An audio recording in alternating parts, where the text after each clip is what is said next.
Hello my dear students.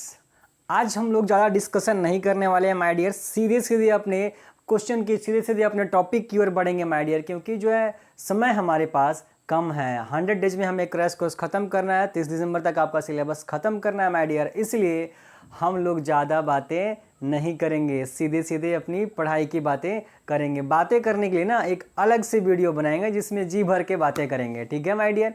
तो चलिए शुरू करते हैं आज का लेक्चर, डायरेक्ट शुरू करते हैं। फर्स्ट टॉपिक की ओर बढ़ते हैं माय डियर। आज हमारा फर्स्ट टॉपिक जो है बहुत सुना सुना सा है, जो आप बहुत आराम से पढ़ के आए हुए हैं। ओम का नियम, ओम्स लॉ, 10th क्लास में माय डियर आप पढ़ के आए हुए हैं। ज़्यादा कुछ इसमें हमें जानना नहीं है, और यहाँ से क्वेश्चन भी हमारे एग्ज़ाम में 9 के बराबर आता है। इससे आपकी इम्पोर्टेंस आप समझ सकते होंगे कि कितना इम्पोर्टेंट है। मतलब ये बहुत कम रेयरली, क्योंकि मैं 10th क्लास में ये अक्सर एग्जाम में माय डियर आता रहता है, वहाँ के लिए वीवीआई क्वेश्चन होता है। पर यहाँ हमारे इंटरमीडिएट के अंदर +2 के अंदर इसकी उतनी ज़्यादा वैल्यू नहीं है एग्जाम के पॉइंट ऑफ व्यू से। हाँ, जब रेजिस्टेंस की बात करेंगे हम, तो वहाँ पे हमें न्यूमेरिकल क्वेश्चंस में R=V/I सबको पता होता है, वो हम जरूर यूज करेंगे। लेकिन ओम का स्टेटमेंट जो है ये एग्जाम में कभी आता नहीं है। फिर भी माय डियर हम लिख लेंगे। सबको पता है ओम का नियम क्या बोलता है। ओम का लॉ बोलता है सर कि कोई अगर कंडक्टर है तो उस कंडक्टर में जो करंट फ्लो हो रहा है, वो करंट फ्लो पोटेंशियल जो डिफरेंस अप्लाइड हुआ है, जो सेल अप्लाइड किया गया है, उस सेल की वजह से जो पोटेंशियल डिफरेंस क्रिएट हुआ है, उस पोटेंशियल डिफरेंस के डायरेक्टली प्रोपोर्शनल होता है। यानी कि करंट और पोटेंशियल एक दूसरे के क्या होते हैं, प्रोपोर्शनल हो रहे होते हैं, ये ओम्स लॉ बोलता है। लेकिन कुछ कंडीशंस लगा देता है कि फिजिकल कंडीशंस हमारी चेंज नहीं होनी चाहिए, मतलब कंडक्टर की स्थिति में कोई बदलाव नहीं होना चाहिए। तो वो हम डायरेक्टली लिख लेते हैं statement. It states that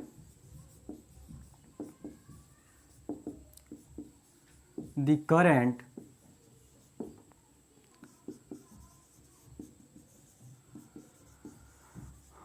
flowing through the conductor is directly proportional to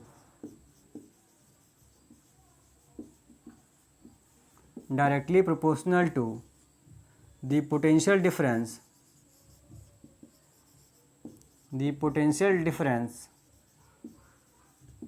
applied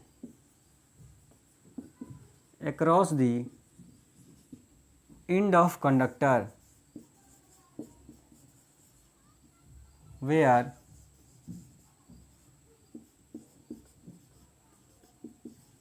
physical condition होती है like temperature, strain, density etc are remain constant. ये ओम्स का स्टेटमेंट है, ओम्स लॉ का ये स्टेटमेंट है। ओम्स लॉ कहता है कि जो करंट है वो पोटेंशियल डिफरेंस के प्रोपोर्शनल होता है, पर क्या कंडीशन है कि फिजिकल कंडीशन जैसे कि टेम्परेचर आपका, स्ट्रेन और या डेंसिटी, इन सबों में कोई बदलाव नहीं होना चाहिए। मैटर का क्या होना चाहिए माय डियर, कंडक्टर का कांस्टेंट होना चाहिए। तो वीडियो रोक करके लिख लेंगे। हालांकि कुछ बच्चों को प्रॉब्लम्स होती हैं बार बार वीडियो पॉज करके लिखने में, लेकिन माय डियर आपको ये करना ही होगा। करेंगे, नोट्स बनाएंगे, तो आपके लिए आगे से मुश्किलें आसान हो जाएगी। आगे आपके सामने कोई मुश्किल नहीं है। एक बार आप कॉपी में नोट कर लेंगे तो आगे से बस आपको कॉपी का रिवीजन करना है। इसे मैं हिंदी में भी लिख देता हूं, आप वीडियो रोक करके लिख लीजिएगा। लेकिन एग्जाम के पॉइंट ऑफ व्यू से ये स्टेटमेंट कोई ज़्यादा मायने नहीं रखता है, एग्जाम में आता नहीं है। हिंदी में लिख लेंगे। ओम के नियम के अनुसार, ये बच्चों को बहुत पसंद आता है क्योंकि बहुत आसान होता है, मैट्रिक में पढ़ के आए होते हैं। ओम के नियम के अनुसार चालक में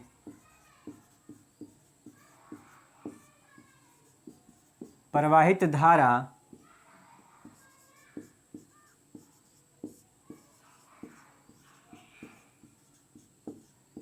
धारा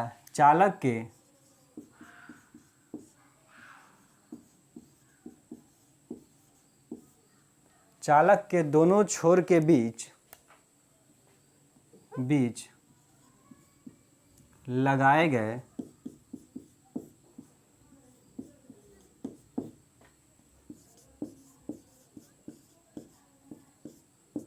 विभवांतर के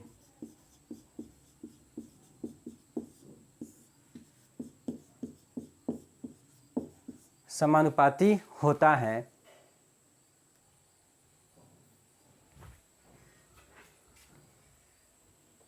चालक के दोनों छोरों के बीच लगाए गए विभवांतर के समानुपाती होता है, जहां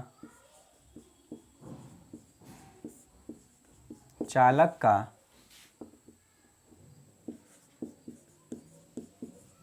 तापमान, घनत्व, विकृति इत्यादि नियत रहता है। ओम के नियम के अनुसार जो धारा होती है विभव के समानुपाती होता है। कब? जब तापमान, घनत्व, विकृति ये सब चीज़ें क्या होती हैं? नियत रहती हैं, बदलती नहीं है। तो हिंदी मीडियम के बच्चे आराम से माय डियर वीडियो रोक करके लिख लीजिएगा। हाँ, सबको ये तापमान भी पता है, घनत्व भी पता है, लेकिन कई सारे बच्चों जो है सोच रहे होंगे सर ये स्ट्रेन क्या है, विकृति क्या है। तो वो बच्चे सोच रहे होंगे जो 11th थोड़ा सा कहीं ना कहीं कम पढ़े हुए हैं। अगर आप 11th अच्छे से पढ़े होते हैं तो आपको स्ट्रेन के बारे में ज़रूर पता होता है। स्ट्रेन मतलब होता है किसी के शेप में परिवर्तन हो जाना, शेप बदल जाना, वो स्ट्रेन कहलाता है। स्ट्रेन का फिजिकल सिग्निफिकेंस यही होता है। विकृति मतलब क्या? विकृति मतलब क्या मतलब विकृति का क्या मतलब हुआ कि चीज़ें खराब हो जाना, जिस तरह से था वैसा नहीं रह जाना। मतलब कि पहले शेप ऐसे था, अब इसका शेप कुछ ऐसा करें, फोर्स लगाएं कि इसका शेप जो है ऐसे हो जाए। पहले ऐसे था, अब ऐसा शेप हो गया, शेप चेंज कर दिया। शेप चेंज कैसे होगा? फोर्स अप्लाई करेंगे तो शेप चेंज होगा। तो ये जो चेंजिंग हो रहा है ना, इसी को हम लोग विकृति कहते हैं। पर अगर फॉर्मूला के दृष्टिकोण से अगर हम लोग देखें स्ट्रेन का, तो उसको हम लोग बोलते हैं change in length upon original length. Length में कितना बदलाव हुआ है और उसकी ओरिजिनल लेंथ कितनी है, इसका रेशियो क्या कहलाता है? स्ट्रेन विकृति कहलाता है माय डियर। खैर चलिए आते हैं अपने ओम्स लॉ पे। तो इसका मतलब सर ये हो गया कि पोटेंशियल डायरेक्टली प्रोपोर्शनल है करंट के। प्रोपोर्शनल का साइन हटता है तो सर कांस्टेंट आता है आर, या आर इजकल टू हम लोग लिख सकते हैं V अपॉन आई। यही आर क्या है माय डियर? रेसिस्टेंस है। यही आर क्या है? Electrical resistance. टोटल नाम, एक्चुअल नाम बोलते हैं तो इलेक्ट्रिकल रेजिस्टेंस लगाते हैं, पर कॉमन है, कॉमन हमेशा हम लोग रेजिस्टेंस लिखते हैं, कोई दिक्कत नहीं होता है।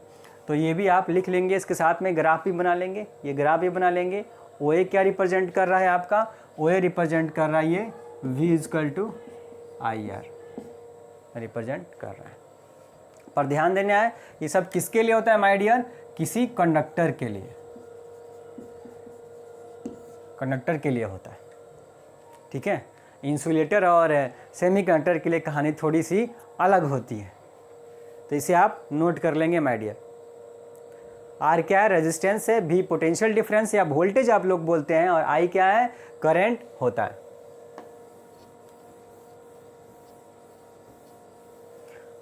अब यहाँ पे एक नोट लिखाएंगे आपको, नोट लिख लीजिए, नोट लिख लीजिए माय डियर। इस रेजिस्टेंस से रिलेटेड नोट है।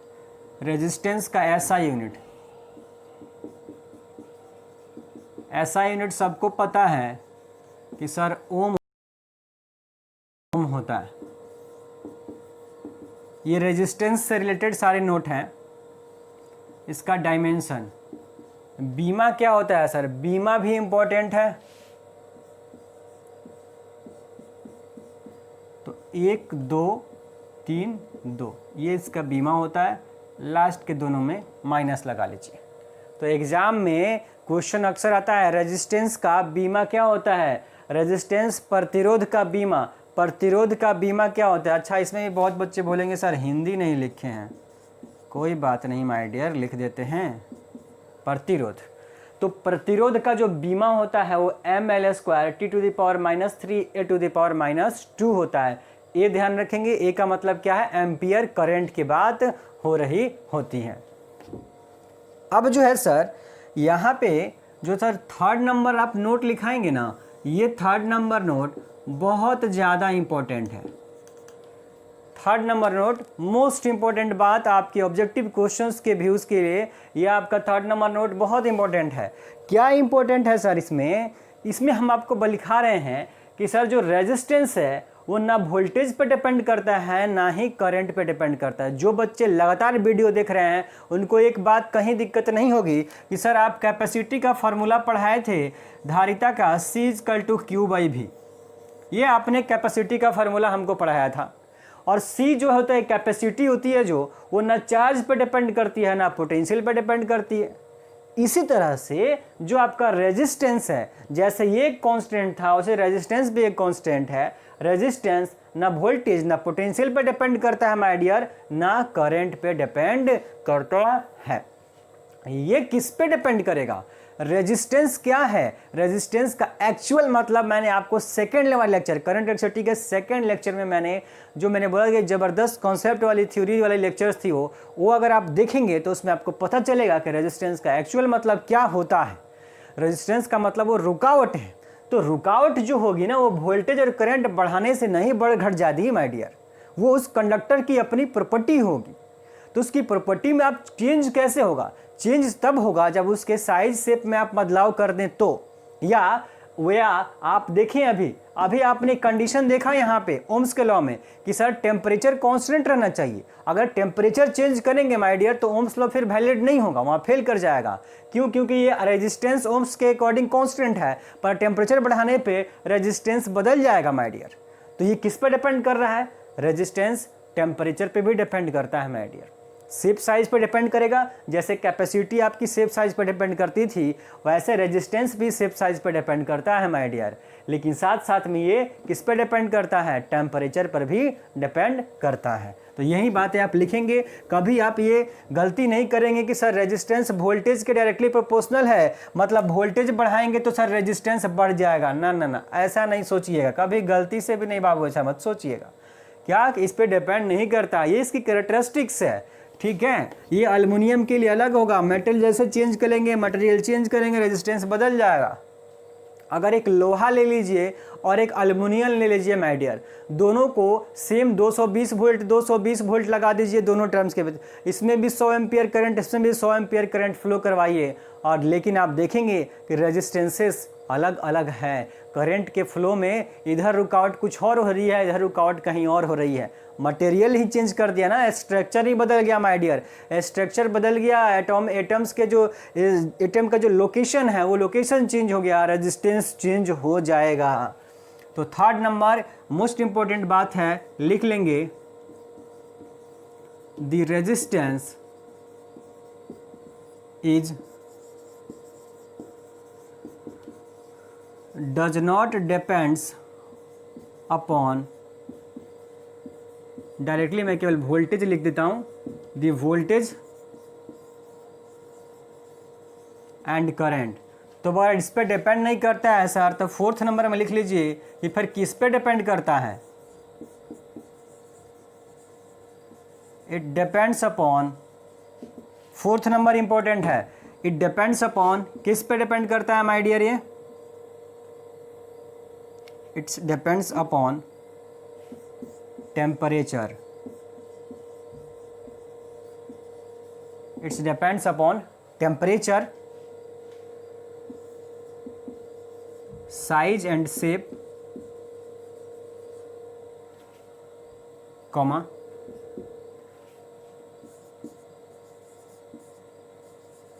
nature of material, temperature, nature of material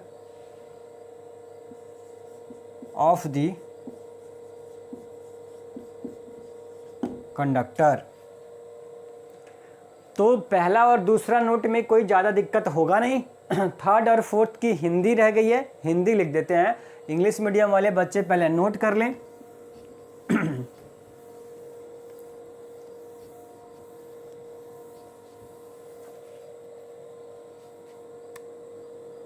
third number Hindi में लिख लेंगे क्या कि सर जो प्रतिरोध है वो प्रतिरोध चालक में प्रवाहित धारा तथा विभवांतर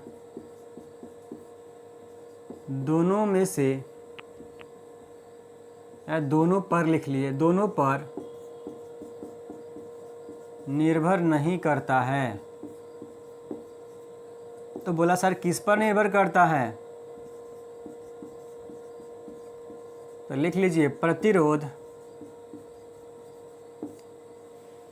चालक के आकार आकृति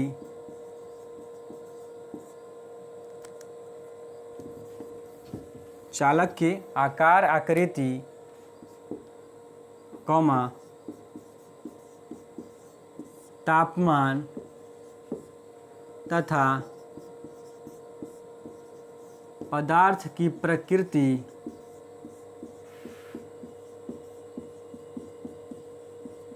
पर निर्भर करता है।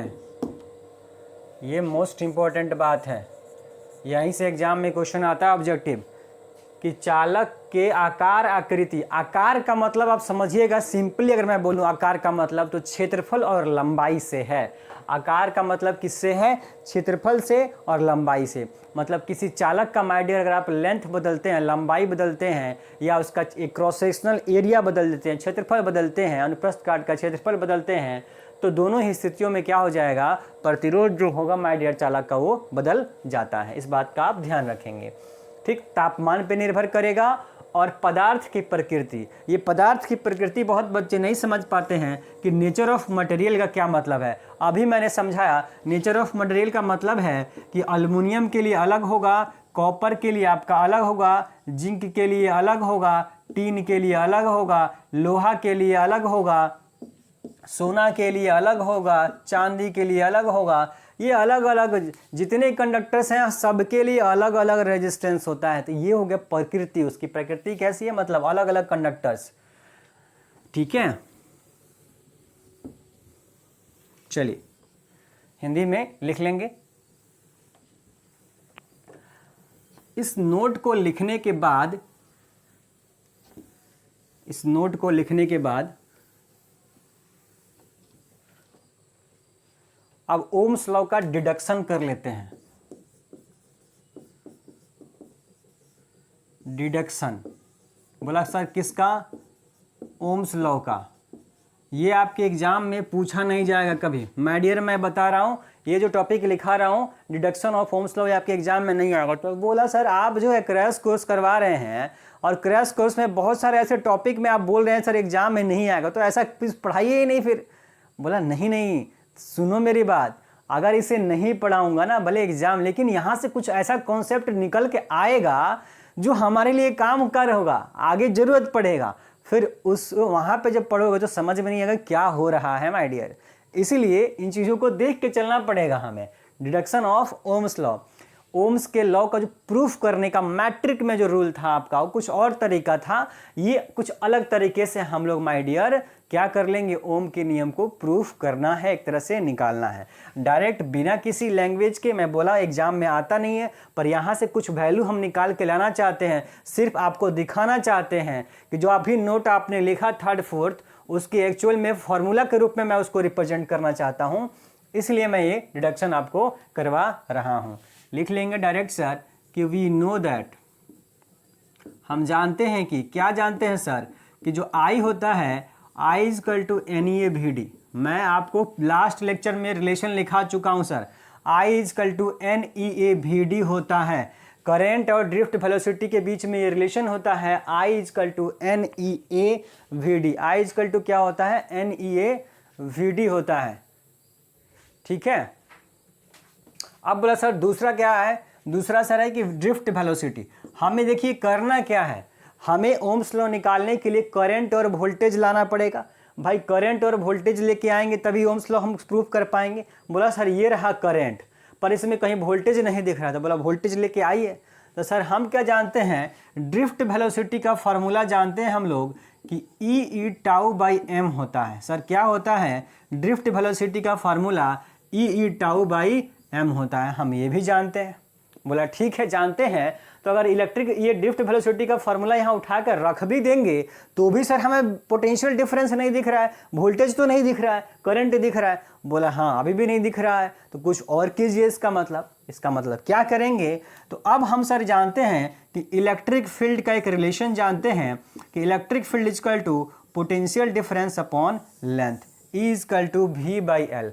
आपको कई बार रिलेशन पढ़ा चुका हूँ, relation E is equal to minus D V by D X. ये रिलेशन मैंने बताया था, डी वी को भी लिख दीजिए, डी एक्स को एक्स लिख दीजिए। अब इस एक्स को चाहे तो हम डी लिख दें, चाहे तो एल लिख दें, अलग अलग। कैपेसिटर में जब पढ़ेंगे तो ई इजकल टू इसी एक्स को हम लोग डी लिख देंगे, E is equal to V by D use करेंगे यही कैपेसिटर में। और इसी फार्मूले को जब करंट पढ़ेंगे तो इस डी की जगह पे क्या लेंगे सर, एल ले लेंगे। तो E is equal to V by L, तो कोई नया फार्मूला नहीं है, सब कुछ हम पढ़ के आए हुए हैं। तो E is equal to electric field is equal to क्या होता है sir, potential difference upon length, जो कंडक्टर होगी उसकी लेंथ होगी। बोला सर ये तीनों फार्मूला हम लोग जानते हैं, तो बोला कुछ करना थोड़े ना है, तीनों को मिला दीजिए माय डियर, बात खत्म हो जाएगा, हमारा ओम्स लॉ प्रूफ हो जाएगा, और जो हम निकालना चाहते हैं कुछ नया चीज़ वो भी हमें मिल जाएगा।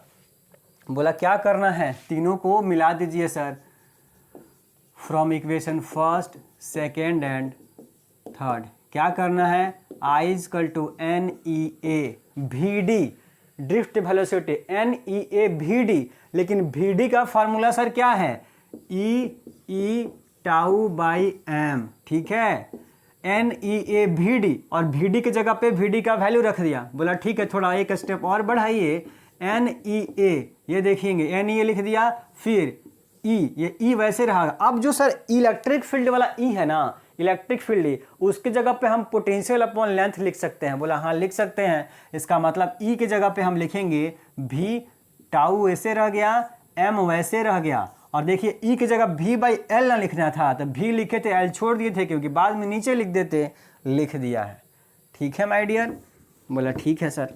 अब क्या करना है, आप देखिए क्या करना है। बोला कुछ नहीं, अब बस मल्टीप्लाई कर दीजिए। क्या मल्टीप्लाई हो रहा है, तो एन ई में मल्टीप्लाई करेंगे तो E square A tau into V upon M L. ठीक है, देखिए माय डियर, ई में ई से मल्टीप्लाई करेंगे तो ई स्क्वायर, एन का एन रह गया, ए का ए रह गया, ये टाउ का टाउ रह गया, पोटेंशियल डिफरेंस को भी लिख दिया। लास्ट में पोटेंशियल लिख दिया क्योंकि हमें कुछ ऐसा ही अरेंजमेंट करना है, और नीचे हो गया एम एल। बोला एक काम सोचिए, अब इसके बाद जरा सोचिए एक चीज़, क्या आप सभी को ये बात पता है कि सर 1/2/3 लिखा हुआ है, अगर ये 1/2/3 लिखा है तो सर ये 3 कहाँ पहुँच जाएगा, ऊपर, यानी कि सर ये 3/2 हो जाएगा, यानी कि रिवर्सिबल होता है ना। अगर 3/2 लिखा है तो ये 3/2 को हम ऐसे लिख सकते हैं, आ रहा है बात समझ में। 1/2/3 लिखा है तो ये 3 पहुंच जाता है ऊपर, तो 3/2 हो गया। तो अगर 3/2 लिखा है तो 3/2 के जगह पे हम 1/1/2/3 नहीं लिख सकते हैं माय डियर। बोला सर लिख सकते हैं। इस 3/2 पे बोला 3/2 लिखा है, तो क्या मैं इसको 1/2/3 नहीं लिख सकता? बोला लिख सकता हूँ, बात तो वही है। तो बोला यही काम हमें यहाँ करना है कि N E A square A tau, ये जो इतनी वैल्यू है ये ऊपर में है, मैं इन सब को उठा करके इस ml के नीचे लिख सकता हूं माय डियर, बिल्कुल लिख सकता हूं। अगर आप ये समझ गए तो यहाँ आपको समझने में कोई दिक्कत नहीं होगी। बोला इस सब को नीचे ले आइए, तो ऊपर कौन बचेगा सर? बोला ऊपर में केवल v बचेगा, और नीचे में ये ml है, और ml के नीचे कौन आ जाएगा? बोला N E A square A tau, ये आ जाएगा सर। वीडियो रोक के लिख लेंगे।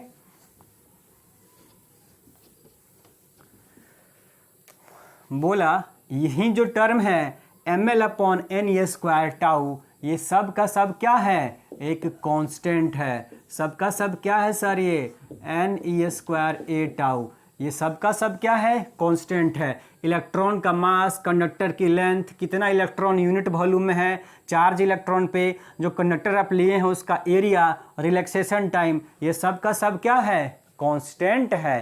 तो इस सारा कांस्टेंट की जगह पे एक कांस्टेंट मान लिया गया, क्या, रेजिस्टेंस आर। ये है एक्चुअल रेजिस्टेंस का फॉर्मूला, जो आपको एक रेजिस्टेंस का जो फिजिकल सिग्निफिकेंस माय डियर मैंने आपको बताया था कि रेजिस्टेंस एक रुकावट है इलेक्ट्रॉन के फ्लो में, वो रेजिस्टेंस का एक्चुअल अगर फॉर्मूला देखा जाए तो ये फॉर्मूला होता है। इस फार्मूले का इस्तेमाल हम लोग न्यूमेरिकल में कहीं नहीं करते हैं माय डियर, डायरेक्ट जो ओम्स लॉ आता है उसी को करते हैं। तो बोला सर ये पूरा का पूरा को आपने क्या मान लिया, आर मान लिया सर। तो I इजकल टू ऊपर में भी और नीचे में ये सारा के सारा को क्या मान लिया है, आर मान लिया। तो बोला आर हो गया और आ जाके I के साथ मल्टीप्लाई कर जाएगा। तो sir V equal to I R, यही तो ओम का लॉ है। आ तो गया ओम्स का लॉ, हमें जो बताना था कर दिया। लेकिन सर आप बोल रहे थे कि हम ओम का लॉ ये इसलिए बता रहे हैं एग्जाम में नहीं है, पर यहाँ से कुछ डेटा आएगा जो हमारे लिए ज़रूरी है। बोला क्या ज़रूरी होगा, बोला यही तो है वो बात जो आपके लिए सबसे इम्पोर्टेंट है माय डियर, यही वो बात है जो मोस्ट इम्पोर्टेंट है। रेजिस्टेंस का एक्चुअल फार्मूला, रेजिस्टेंस का एक्चुअल फार्मूला आपको जानना ज़रूरी था। R equal to M L upon N E square A tau, ठीक है। टाउ रिलैक्सेशन टाइम होता है, ए एरिया होता है, एम इलेक्ट्रॉन का मास होता है, एल लेंथ कंडक्टर। ये सब हम लास्ट लेक्चर में फोटो बना करके कई बार लिख चुके हैं माय डियर। तो रेजिस्टेंस हम जान गए, प्रूफ जान गए हम ओम्स लॉ। आप यहां से देख सकते हैं ना सर, क्या कि R जो है सर वो लेंथ के डायरेक्टली प्रोपोर्शनल है। यानी किसी कंडक्टर की लेंथ बढ़ाएंगे तो रेजिस्टेंस क्या हो जाएगा माय डियर, बढ़ जाएगा। और ये न जाने दुनिया भर के कितने एग्जाम में ये क्वेश्चन, मुझे नहीं लगता कि कोई कंपटीशन का एग्जाम IIT नीट से लेकर के एम्स से लेकर के एंड दुनिया भर के हर कंपटीशन हर बोर्ड के एग्जाम में ये क्वेश्चन आया हुआ है माय डियर। क्या कॉमन क्वेश्चन कि अगर किसी कंडक्टर का अगर आप टेम्परेचर बढ़ाते हैं तो रेजिस्टेंस क्या होता है, बढ़ जाता है। पहली बात। दूसरी बात कि अगर किसी कंडक्टर की लेंथ बढ़ा देंगे तो क्या होगा, तो बोला सर लेंथ बढ़ा देंगे तो क्या हो जाएगा, रेजिस्टेंस भी बढ़ जाएगा। यानी कोई तार अगर जितना पतला होगा, लेंथ बड़ा कर दिया आपने, तो लंबाई अगर जितनी ज़्यादा बढ़ाएंगे रेजिस्टेंस उतना ज़्यादा आपको मिलेगा करंट के रास्ते में। और रेजिस्टेंस आप देख सकते हैं कि एरिया के इन्वर्सली प्रोपोर्शनल होता है। यानी एरिया के इन्वर्सली प्रोपोर्शनल, यानी कि अगर आप एरिया बढ़ाइएगा तो रेजिस्टेंस घट जाएगा, एरिया बढ़ाने पे रेजिस्टेंस घट जाता है माय डियर। यानी कि रेजिस्टेंस डायरेक्टली प्रोपोर्शनल है लेंथ के और रेजिस्टेंस इन्वर्सली प्रोपोर्शनल है एरिया के होता है। पर इस फार्मूले को थोड़ा सा हम और आगे एलिब्रेट करेंगे जब रेजिस्टिविटी हम लोग पढ़ लेंगे तब। यानी आप सीधे सीधे यहाँ से समझ सकते हैं कॉमन बात कि अगर सर एरिया बढ़ाएंगे, एरिया बढ़ाने का मतलब मोटाई सर, तार की मोटाई अगर बढ़ा देंगे ना, तार की मोटाई अगर आप बढ़ा देंगे माय डियर तो रेजिस्टेंस घट जाएगा, और लंबाई बढ़ाइएगा तो रेजिस्टेंस बढ़ जाएगा। कितना बढ़ेगा, कैसे बढ़ेगा, इस पे चर्चा हम आगे रेजिस्टिविटी के बाद करेंगे। लेकिन अभी आप इस फॉर्मूले से सिंपली ये समझ सकते हैं कि लेंथ बढ़ाने पे रेजिस्टेंस बढ़ेगा और मोटाई एरिया बढ़ाने पे क्या होगा, रेजिस्टेंस घट जाएगा। यानी कि अगर आपको क्या करना है, दूर से तार खींचनी है तो तार को मोटा रखिए ताकि जो है रेजिस्टेंस कम हो माय डियर।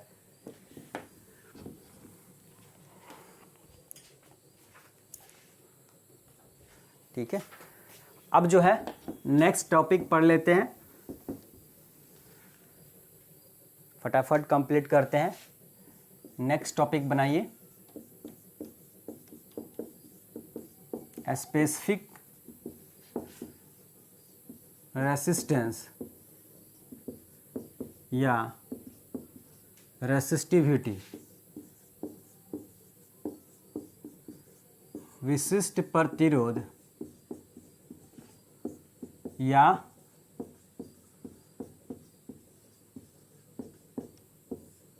प्रतिरोधकता।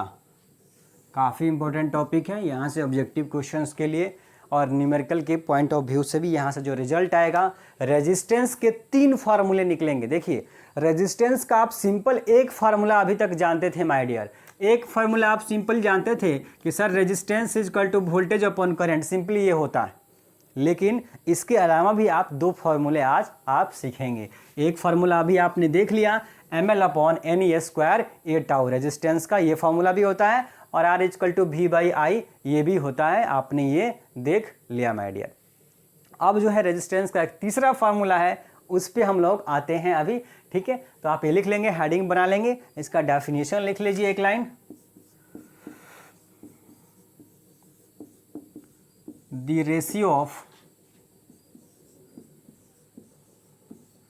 The ratio of electric field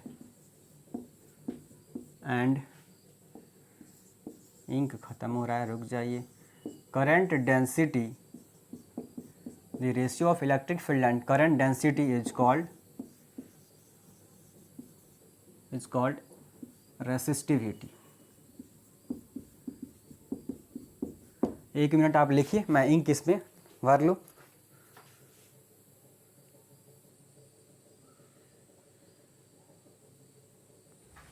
ठीक है, हिंदी में लिख लेंगे। हिंदी में क्या लिख लेंगे सर? विद्युत क्षेत्र तथा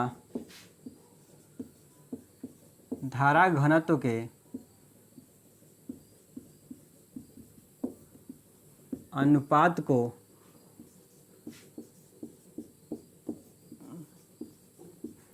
प्रतिरोधकता कहा जाता है।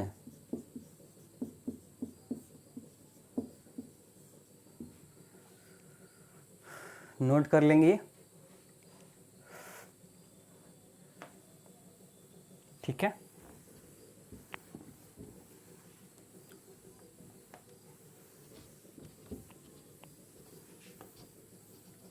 बोला सर क्या लिखा है? प्रतिरोधकता को हम रो से रिप्रेजेंट करते हैं। किससे? रो से, RHO, रो से रिप्रेजेंट करते हैं। इसको क्या पढ़ते हैं माय डियर? रो पढ़ते हैं। तो रो इज इक्वल टू, प्रतिरोधकता क्या बोल रहे हैं? विद्युत क्षेत्र और धारा घनत्व। तो सर आप विद्युत क्षेत्र जो होता है सर वो होता है E, और धारा घनत्व क्या होता है सर? वो होता है J। तो रो इज इक्वल टू क्या हो गया सर? E/J हो गया माय डियर। तो rho is equal to E/J। बोला ठीक है, क्या यही हो गया? बोला ठीक है, ये भी एक फॉर्मूला आपका बन गया।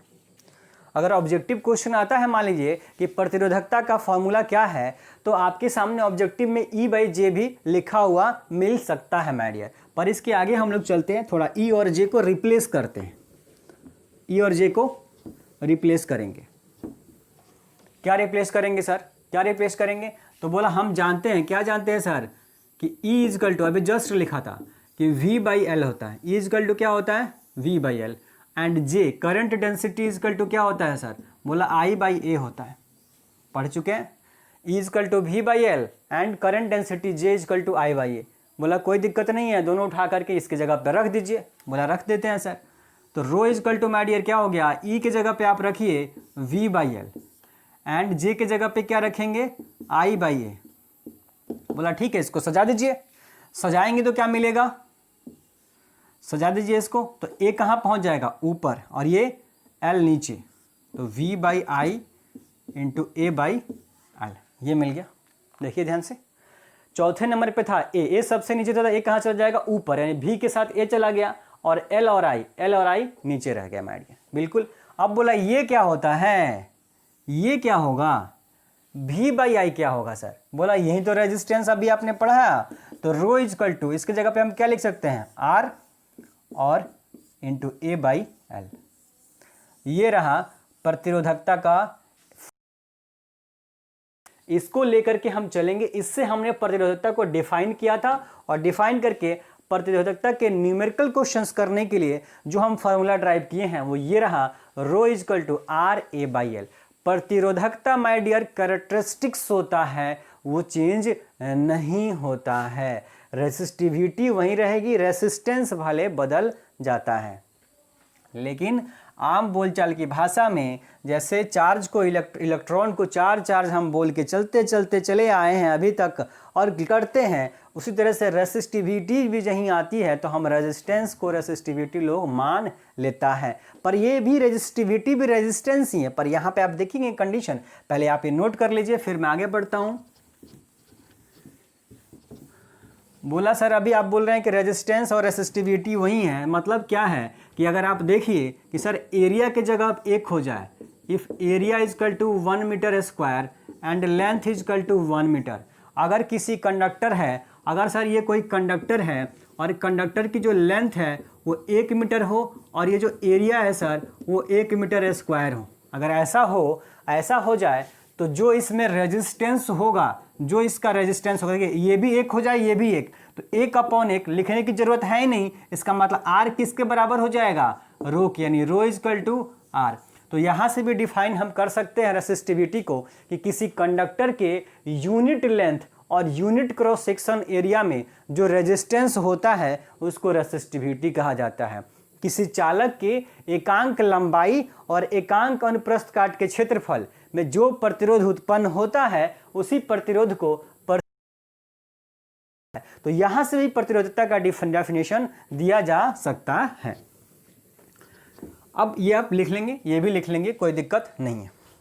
पर बोला सर ये हमारे लिए उतना इंपॉर्टेंट फॉर्मूला नहीं था, इसका उल्टा करना है। जस्ट हमको क्या करना है, हम ये क्यों पढ़ा रहे थे, ये क्यों डेरिवेशन ये निकाल के लेकर के आए, ये इसलिए लेकर के आए हैं कि आप जरा यहाँ से ध्यान से लगाइएगा, ध्यान देखिए यहाँ पे, देखिए माय डियर सर ये लेंथ जो है वो डिवाइड कर रहा है, लेंथ नीचे है, इधर जाएगा तो मल्टीप्लाई कर जाएगा, इधर एल जाएगा तो मल्टीप्लाई, और ए जो है वो मल्टीप्लाई में है तो उधर जाएगा तो डिवाइड कर जाएगा, तो इधर क्या बचेगा, रेजिस्टेंस। तो रेजिस्टेंस का मैंने माय डियर बोला अभी कि आपको तीसरा फार्मूला निकाल के दिखाऊंगा, ये रहा तीसरा फार्मूला। ये एल जाके क्या हो जाएगा, मल्टीप्लाई किसके साथ, रो के साथ, तो रो, और ए जाकर के क्या हो जाएगा, डिवाइड हो जाएगा, ये रहा। तो ये आ गया रेजिस्टेंस का एक शानदार फार्मूला आपके सामने।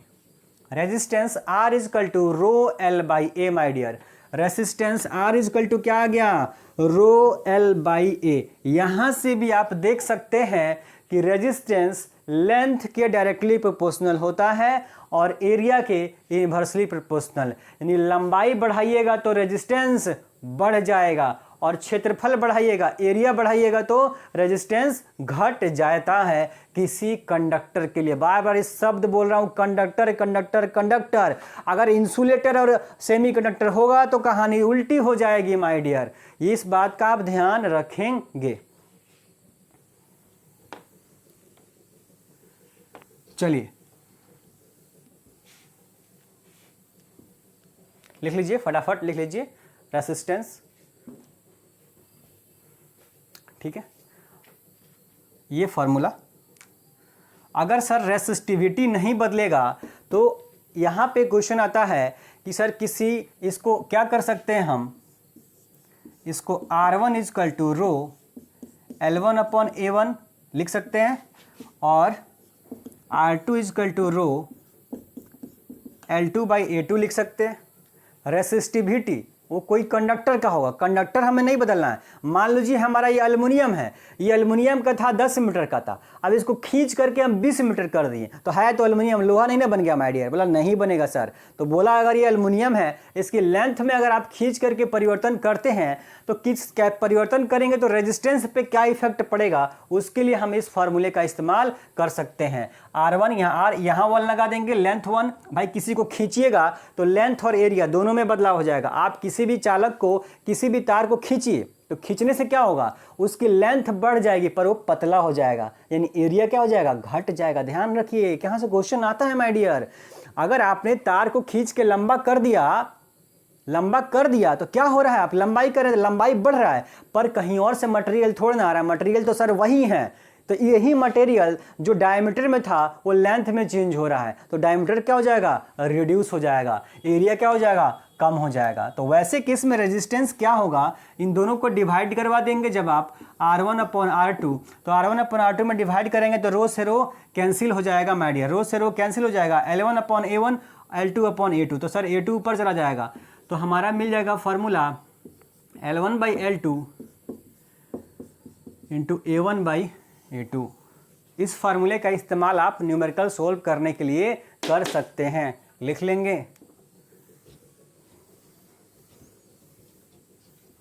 खैर नेक्स्ट लेक्चर में हम लोग स्ट्रेचिंग ऑफ वायर आपको बताऊंगा, 5 मिनट का टॉपिक स्ट्रेचिंग ऑफ वायर, इसी से रिलेटेड होगा। वहां आप समझ जाएंगे कि किस तरह से डायरेक्ट क्वेश्चन आप कर पाएंगे वहां से।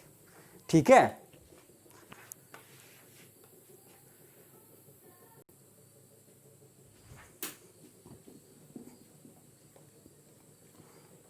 चलिए अब 2 मिनट का और टॉपिक फटाफट, एक एक मिनट की एक एक टॉपिक लिख लेते हैं, एक एक लाइन। जस्ट कभी कभी एग्जाम में आ जा सकता है, ऑब्जेक्टिव क्वेश्चन में लिख लेंगे।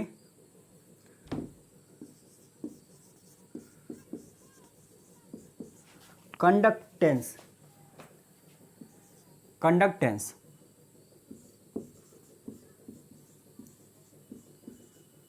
चालकत्व, इसको किससे रिप्रेजेंट करते हैं? कैपिटल जी से। बस एक लाइन लिख लेंगे,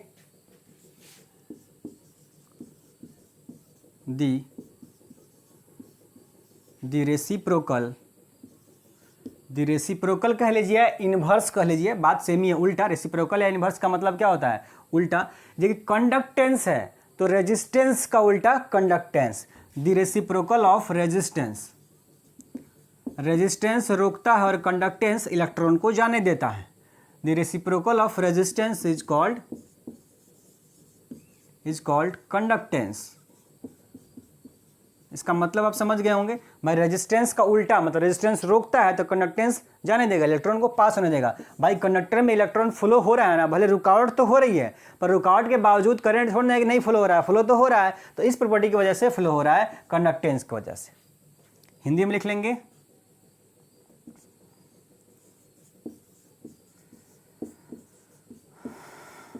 किसी चालक के प्रतिरोध के विलोम को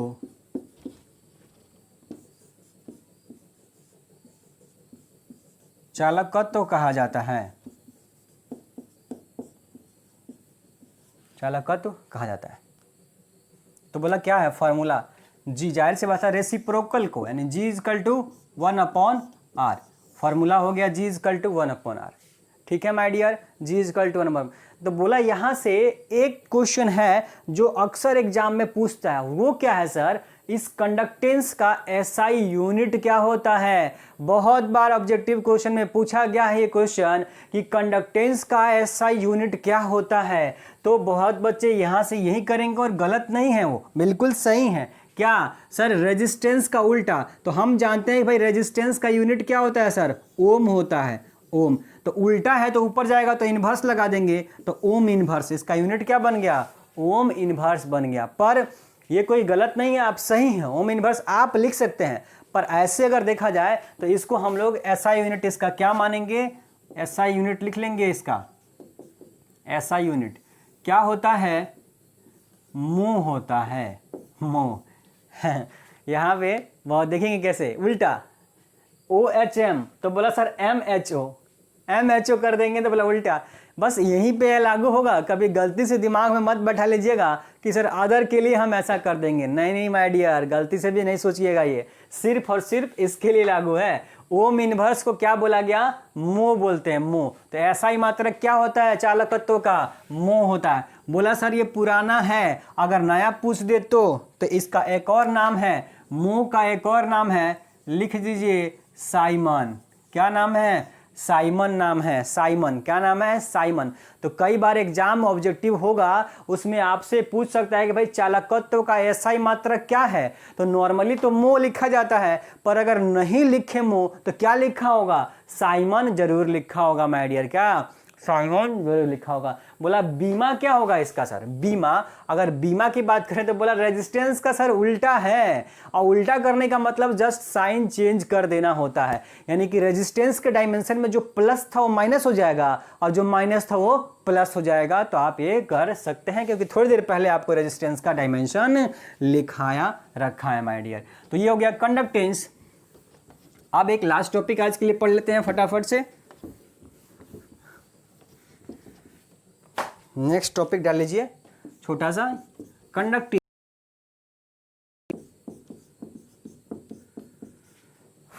कंडक्टिविटी, चालकता। तो प्रतिरोधकता का उल्टा चालकता। बस सिंपल बात।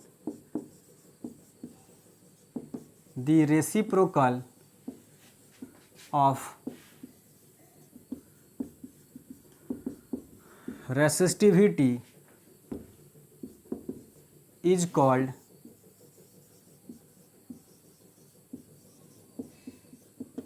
कंडक्टिविटी। बस इतनी सी बात ही जाननी है। क्या? चालक के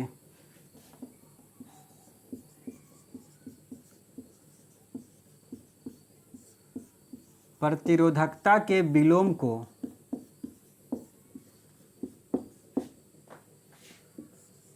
चालकता कहा जाता है।